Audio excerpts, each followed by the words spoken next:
So hello students, a very good afternoon to all and welcome back to Daily Newspaper Analysis. Today is 26th of May and today we shall be discussing four very important articles from various sources.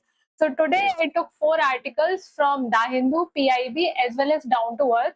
So actually all these articles are very important for prelims, plus three of these articles are very important for this year mains also. So whenever it is important, I will tell you all these things can be added in which part of the paper. For example, GS paper 1, 2, 3 or 4. And along with that, some of these articles are such that UPSC has already asked question in previous years. So wherever possible, we shall be discussing the previous year questions also. So here, our first important article is related to Padma Awards. So recently, these awards were conferred by the President of India. So we shall be discussing some of the prelims related points like what is the eligibility and all these things. Next article is related to Abraham Accords. So basically, recently it was suggested by the President of USA that more countries must join Abraham Accords in order to improve the relations with Iran. Next is very important article related to BHAVYA scheme. So here we shall be discussing what are the important provisions of this scheme and this scheme can be used in which paper of GS. And finally, a very important article on Nagoya Protocol. So let's start our discussion.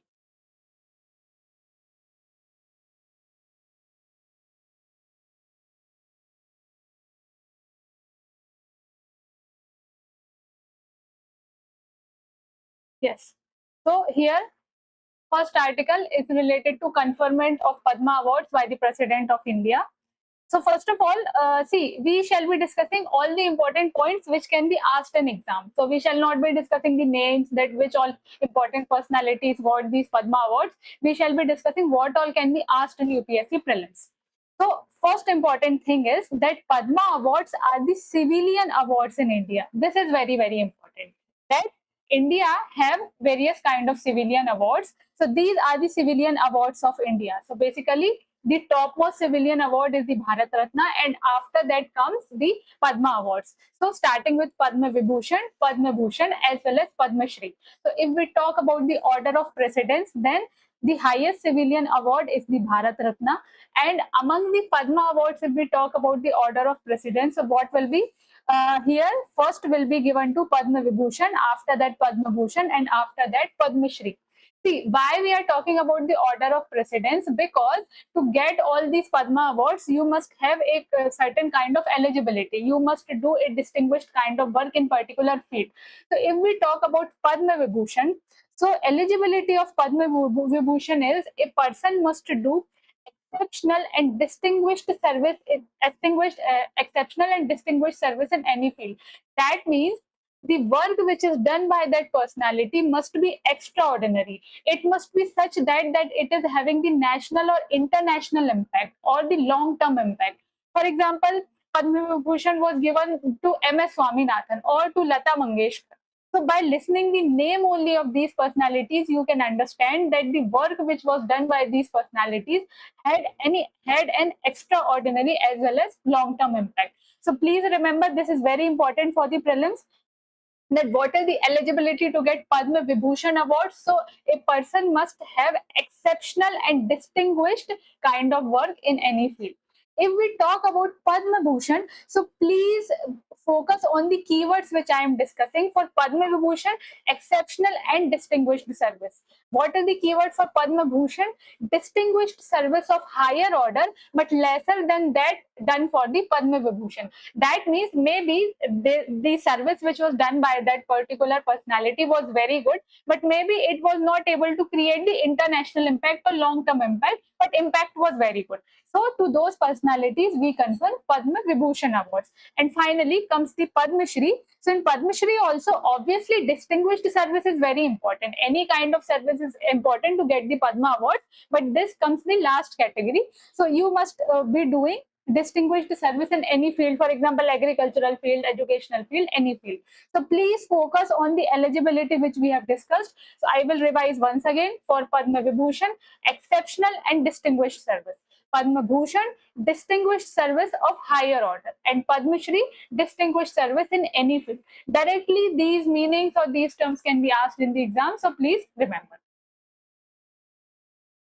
Now, next important points about the Padma Awards. So, first important point is when they are announced. So, they are announced on the eve of Republic Day. So, please note that they are not given on the eve of Republic Day. Only the names are announced on the eve of Republic Day, because now, no, they were conferred. They were conferred this month only. So please remember, when they are announced on the eve of Republic Day. They are not conferred on the eve of Republic Day. Next important thing is about the year, because UPSC has already asked this year. So in which year Padma Awards were instituted? So they were instituted in 1954. Very, very important. Now, who conferred these awards? These awards are conferred by the President of India, but there is a separate Padma Awards committee who make the recommendations. And finally, President of India and Prime Minister will approve the recommendations. So see, here is the process. First of all, nominations will happen. Now, who all can do the nomination? So please remember, this is very important. The common citizen of India can give the nominations, like citizens like you and me. If you think that no, we know any person who is doing a very good service in a particular field, so through a portal which is provided by the Home Ministry, you can nominate the name of that person. So citizens can nominate, various state governments can nominate, various ministries can give the nominations. So first of all, what will happen? Nominations will come, and these nominations will go to Padma Awards Committee. Now, this Padma Awards Committee will analyze all these names, and based on these names, this committee will give the recommendations to President as well as Prime Minister of India. Now, finally, this will be approved by the President and Prime Minister, and after that, they are conferred. Very important thing is, mostly Padma Awards are given every year, but you must remember some of the years when these awards were not given. So there was 2 times interruption in these Padma Awards. First was 1978-79, as well as between 1993 and 1997. So this question was also asked by UPSC. I will discuss the PYQ also. That I think in that UPSC has asked that Padma Awards were interrupted only once. So answer is, so this will be incorrect. So they were interrupted twice in the history. Now, let's quickly discuss about the fields covered. So see, you don't have to remember each and every field. So you can remember in this way that Padma Awards covered all the fields related to human endeavor. I mean, in what all fields human beings can excel or human beings can do social service, each and every field is covered. For example, art, literature, education, sports, social work, etc., etc. So all these are fields which are covered under the Padma Awards.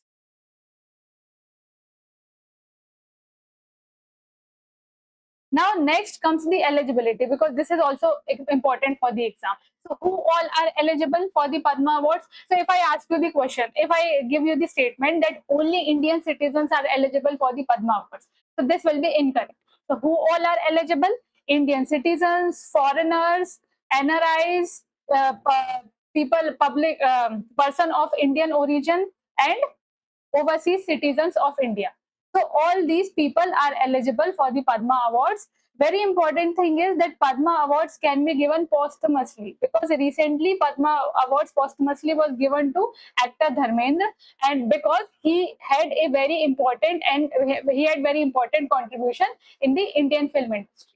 So please remember that they are not limited only to the Indian citizens, and second thing, that they can be conferred posthumously also. Now, very, very important thing. Now, let's connect it with the Constitution of India, that is Article 18.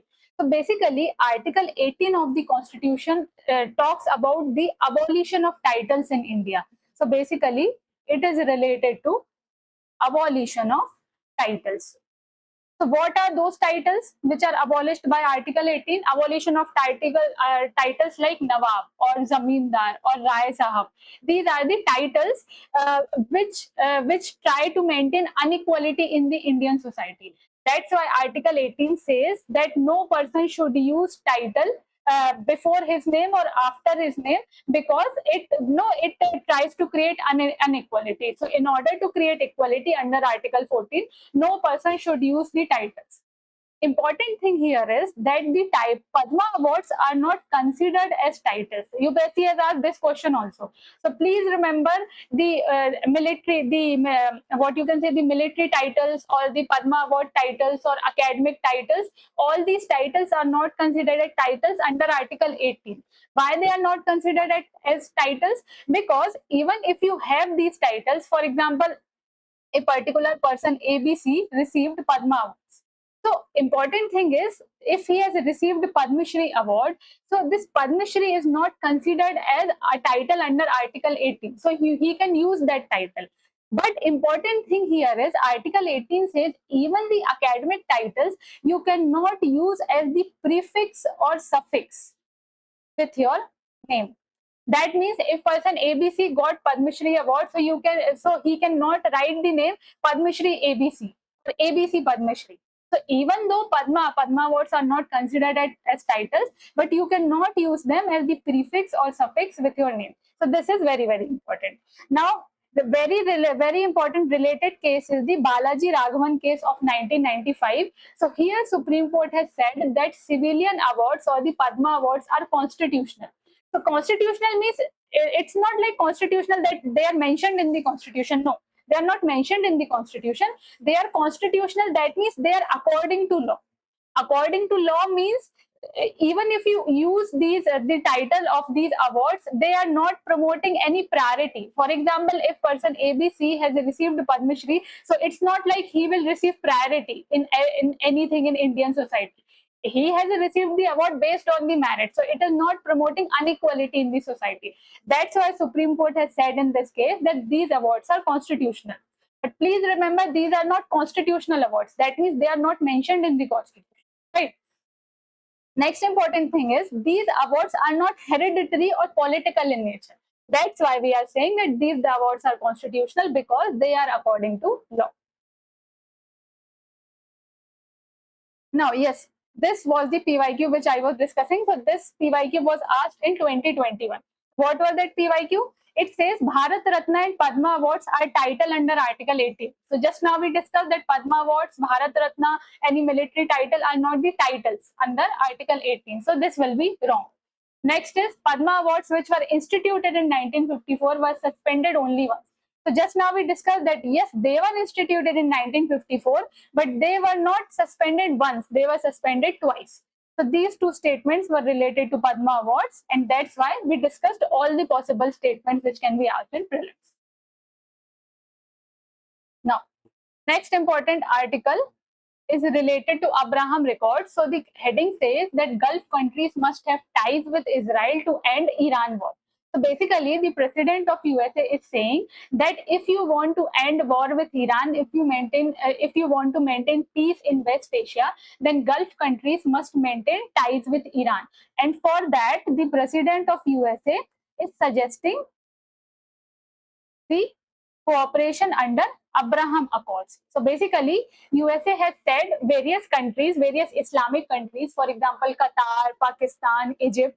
So president is saying that earlier some of the countries have already signed Abraham Accords. Now more countries must sign those accords so as to maintain peace in West Asia and so as to end war with Iran. So before going deep into the topic, first of all, let's discuss what are Abraham Accords. So basically, Abraham Accords are the set of agreements. And what was the purpose of these agreements? The purpose was to maintain good relations between Israel and Arab states. Very important. What was the objective of Abraham Accords? Objective was to normalize the relations between Israel as well as other Arab countries.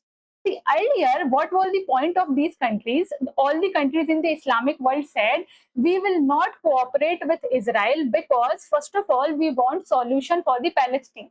Because as you already know that Israel have the majority of Jewish population and Palestine have majority of Muslim population.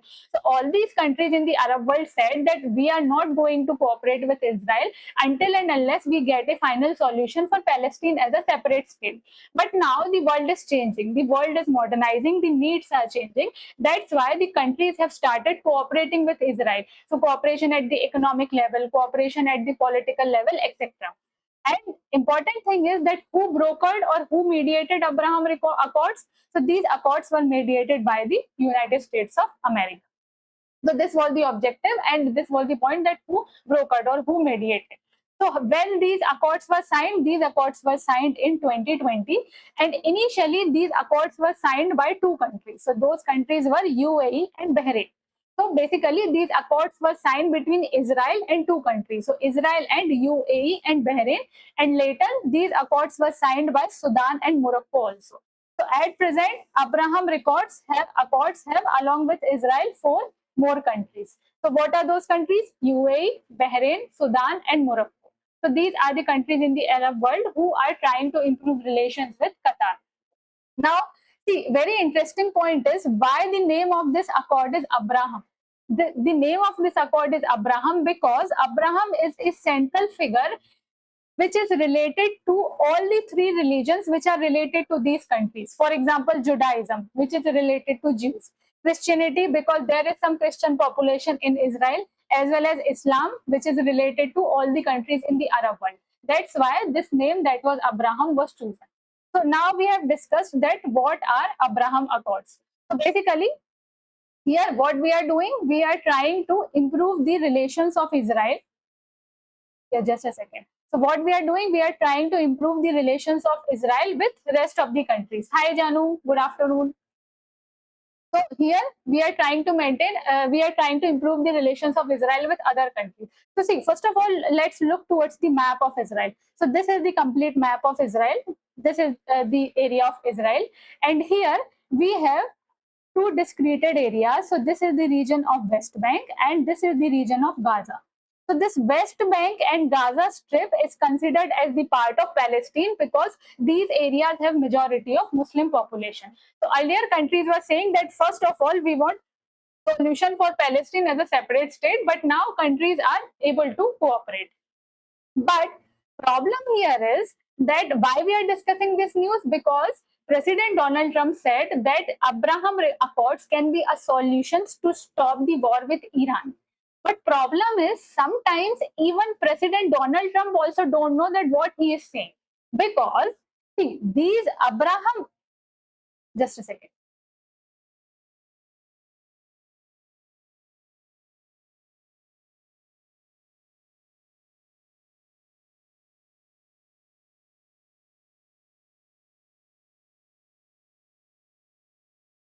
Yes. See, why I am saying this? Because see, what President said, that Abraham Accords can be a solution to stop war with Iran.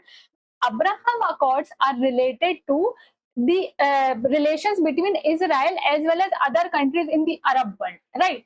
So, if all the countries in the Arab world are improving their relations with Israel, are creating the embassy or counselors, or no, are improving the trade relations with Israel and other countries, then what will happen?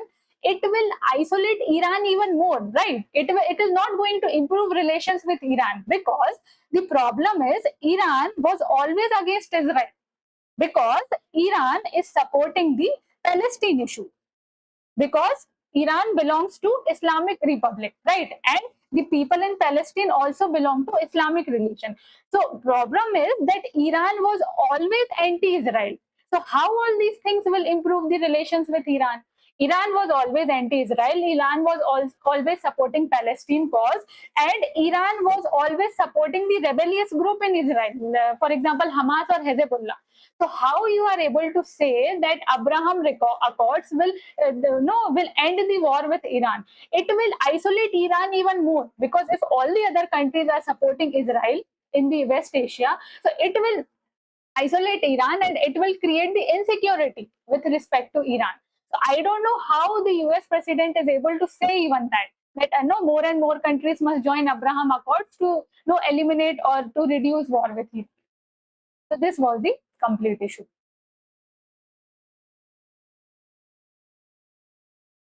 Now, here, see, one more PYQ I would like to discuss related to this topic. So this PYQ was asked in 2023. So basically, it was two-statement question, and first statement said that Israel has established diplomatic relations with some Arab states. So see, the question has not directly mentioned any kind of initiative in statement 1. But if you had any idea about Abraham Accord, so easily you could have said that yes, Israel has established some of the diplomatic relations with some of the countries, for example, UAE and other countries. So that's why these type of questions can be asked with respect to Abraham Accords also. So no, you read in this manner, because question can be asked in this manner. Because see, here in statement 2, it was written about the Arab Peace Initiative. Maybe UPSC can ask similar kind of question with respect to Abraham Accords. Now, here, next important article is related to BHAVYA scheme. So recently, Ministry has released the guidelines for the implementation of BHAVYA scheme. So first of all, let's understand each and everything about BHAVYA scheme. So basically, if we talk about the full form of BHAVYA scheme, so BHAVYA scheme says it's the Bharat Audyogik Vikas Yojana. Bharat Audyogik Vikas Yojana, or the BHAVYA scheme. So if we convert it into English form, Bharat Audyogik Vikas, that means industrial development. So what is the objective or what is the purpose of this scheme? This scheme is a large industrial infrastructure scheme. So here the government will try to develop ready to use infrastructure. Please focus on this keyword. Here government is trying to create ready to use infrastructure or ready to use industrial parks, so that companies will just come and immediately they can start the operations. They don't have to wait for the infrastructure development. They don't have to wait for the approvals, etc., etc. So main focus of BHAVYA scheme is to create ready to use industrial parks where companies will just come and immediately they can start their operations. So basically, what the government is trying to do, the main objective of Indian government is that companies will quickly come in India and they can easily and quickly start their operations. See, first of all, let's discuss some of the common problems which generally companies which are coming in India generally they face. So what are the common problems? First common problem is the lack of land, because if you want to build industrial parks, you will require huge area of land. So first of all, there was issue of lack of land. Second important issue was the poor connectivity or poor roads or poor railway networks. Next important thing was the electricity issue. Next important was the what you can say the skilled labor. So all these things were faced by the companies who were coming in India. So basically, this BHAVYA scheme will try to address all these kind of issues. So what this scheme will do? First of all, this scheme will try to create ready to use industrial parks. Ready to use industrial parks. It will create various infrastructures, for example roads, for example railways, for example power facilities, electricity facilities, warehousing facilities, skilled labor, skilling parks. All these things will be provided under this scheme. So basically the keyword of this scheme is the plug and play manufacturing scheme. Plug and play manufacturing scheme. So whenever you read about this word plug and play, the meaning of this is ready to use of anything. So if you are saying ready plug and play infrastructure, that means ready to use infrastructure. You don't have to wait. You just come and start your operations. Now let's quickly discuss about the important points of this scheme, which can be asked in the exam. The first important thing is this is a central sector scheme. That means it is 100% funded by the central government. Please remember. So basically, its main purpose is to create plug and play industrial smart cities across India. Now, who is the ministry? Who is the nodal ministry? This is also very important. So nodal ministry is the Ministry of Commerce and Industry. See, this is the nodal ministry, but who will manage or who will implement this? This is also important for prelims. So it will be managed by National Industrial Corridor Development Corporation. Please remember, very, very important. Ministry is also important, and the management or implementation agency is also very important. So this is managed by National Industrial Corridor Development Corporation. Now, next thing is, we have already discussed that under this scheme, industrial parks will be built. So what is that number? What is that figure? This will focus on the development of 100 industrial parks across India. What will be the time period? Time period will be for 6 years. So it will be from 26-27 to 31 to 32. So over a period of 6 years, the implementation of this scheme will take place. Now, financial assistance, this discussion is also very important. So here, central government will be providing the subsidy support up to 1 crore per acre. So for example, if any state government is creating a industrial park of 100 acre, then per acre central government will be providing the subsidy support of 1 crore. So maximum what amount of support we can expect? So support of 100 crore we can expect from central government. And next thing is, apart from this subsidy support of 1 crore per acre, external infrastructure support of 25% will also be provided. That means external infrastructure support means the infrastructure which is not part of that industrial park, but it will connect this industrial park with other markets or other transport systems. For example, roadways, railways, etc. So this is the meaning of infrastructure support. So for this external infrastructure support, 25% of the project funding will be provided.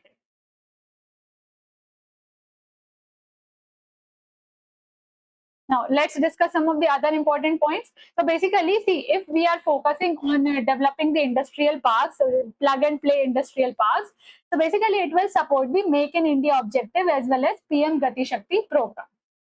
Next important thing is that it will focus on both greenfield as well as eligible brownfield industrial parks. Greenfield means you are creating those industrial parks from scratch, from zero. And brownfield means they were already existing. You are just remunerating. You are just what you can say. You are just changing their form. Now, next important thing is about the minimum land requirement, which has been fixed under this scheme. So if you want to create industrial parks in any area, then what is the minimum land requirement? So it will be 100 acres for non-hilly states and 25 acres for hilly states. See, please try to focus on all these data and facts, because if you analyze this year's prelims question paper, so it's like you cannot leave anything, because no, sometimes we say that logically we can say this thing won't be asked in prelims. But after seeing this year's paper, you will analyze that UPSC can ask anything. So at least keep an eye on all these things. Maybe you don't revise these things during the time of prelims, just 1 month before the prelims, but at least read once or twice all these things. So if we talk about the minimum land requirement, then first minimum land requirement for non-hilly states is 100 acres and for hilly states it's 25 acres. Now, if we talk about the implementation, so this implementation is done through a special purpose vehicle. See, what is the meaning of special purpose vehicle? See, this is a particular independent entity which is created for a very narrow task. So it will not be managing all the functions of the ministry, but just a small or just a very narrow task will be maintained or will be implemented by special purpose vehicle. Now, see, this article from Down to Earth, actually this is very, very important. Why? Because in this article, I got 3 very important case studies related to biodiversity and environment conservation. So that's why here I have added the case studies in table form.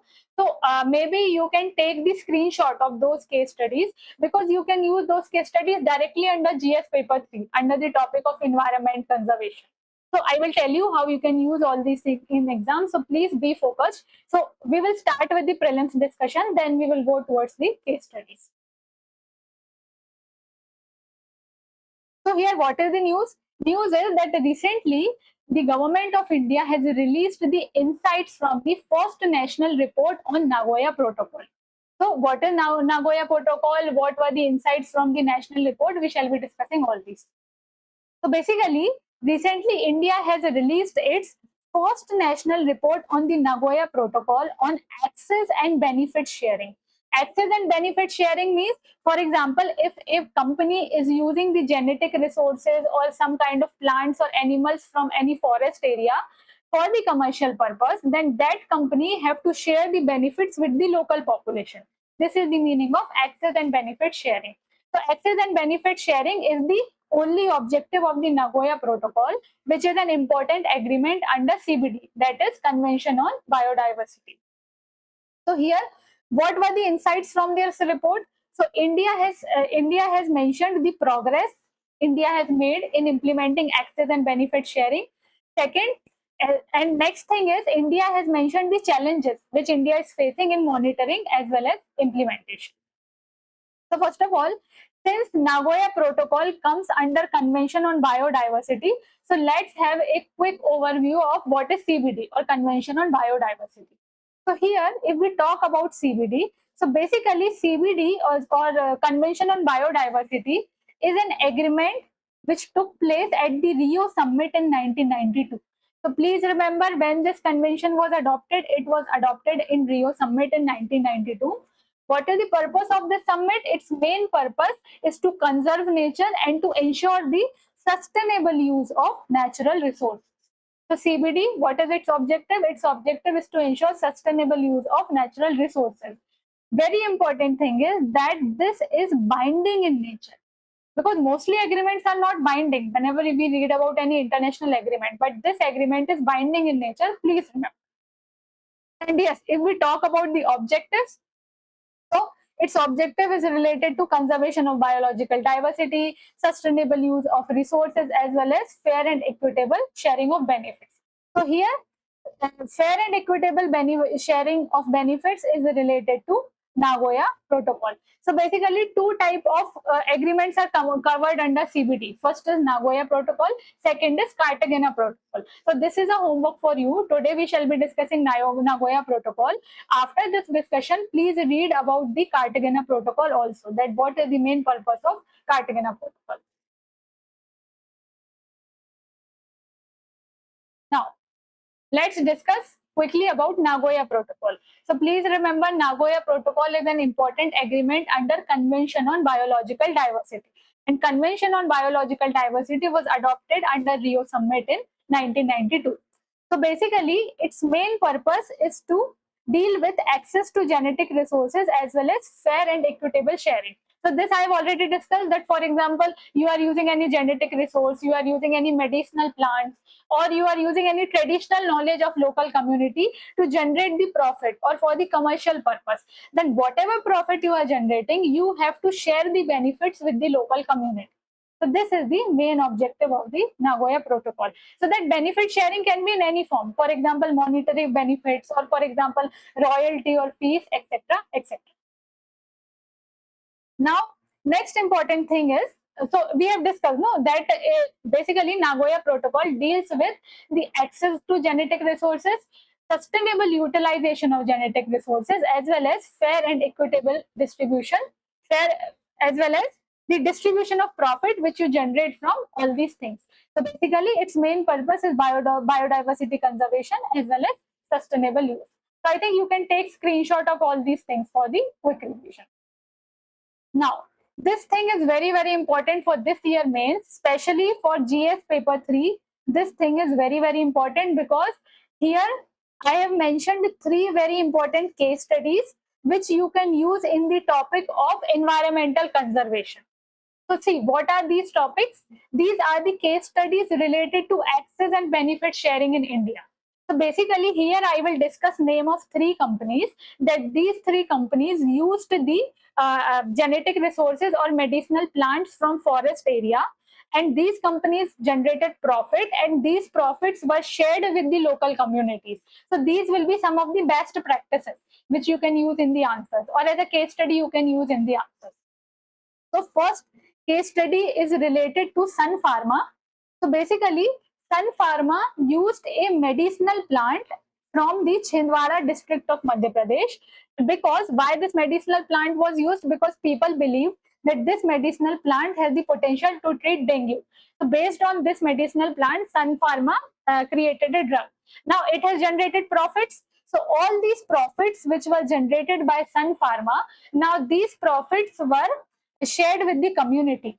So article says 95% of the profit was transferred to the Madhya Pradesh Minor Forest Produce Cooperative Federation, and it was used for the community development activities. So very, very important thing, you can directly use this case study in your answer.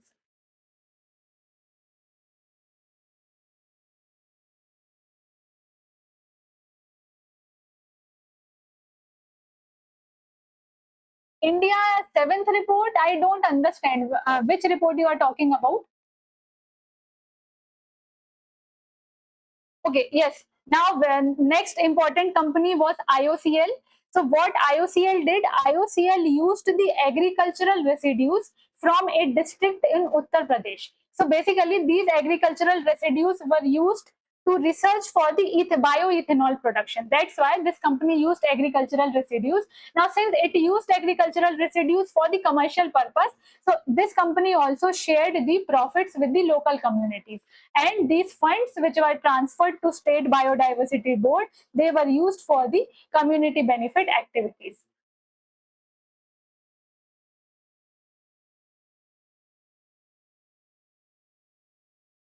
Just a second.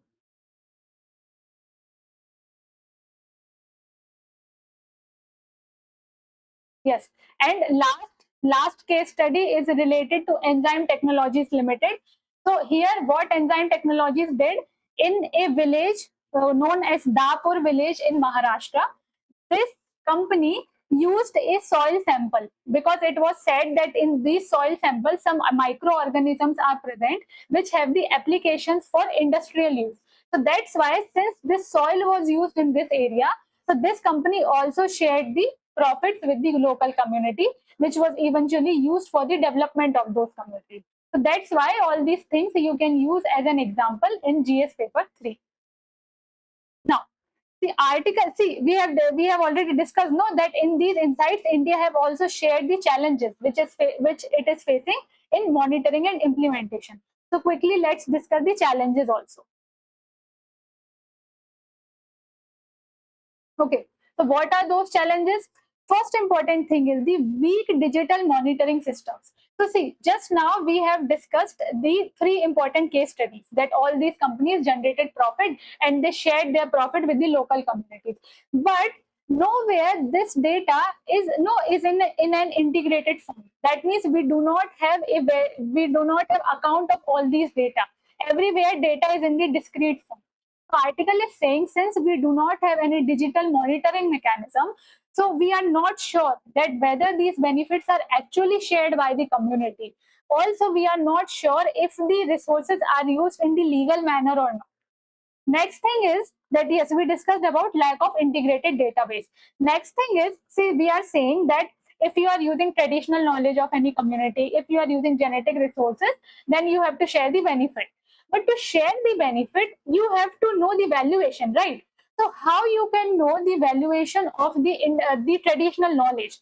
That means, for example, you use the traditional knowledge of any community, right? But on what basis, on what parameters will you define that what is the cost of this traditional knowledge? So that's why there is difficulty in valuation also. And this thing becomes even more difficult when the local population is not aware of that. Because since see, if the local population is illiterate or the local population is unaware, so even if the cost of that knowledge, of course, the cost of that product is 60 lakhs. Even if the company says this is of 1 lakh, the no person will say, okay, that is very good for us, because they are not aware of those things. So these are some of the challenges which are being faced by India to implement the provisions of Nagoya Protocol. Next is the limited state or local capacity. That means the workforce which are available in the government offices, they are also not very well trained. They are not also very well aware how to create the integrated database, how to create awareness generation, all these things. So after this discussion, a quick practice question for you. So the question says, which of the following constitutional provisions is associated with abolition of titles? So this is very, very basic question. We have discussed everything in detail. So try to read the article once again, which we have discussed, and try to answer this question in the comment section. So I think that's all from my side for today. Thank you and have a nice day.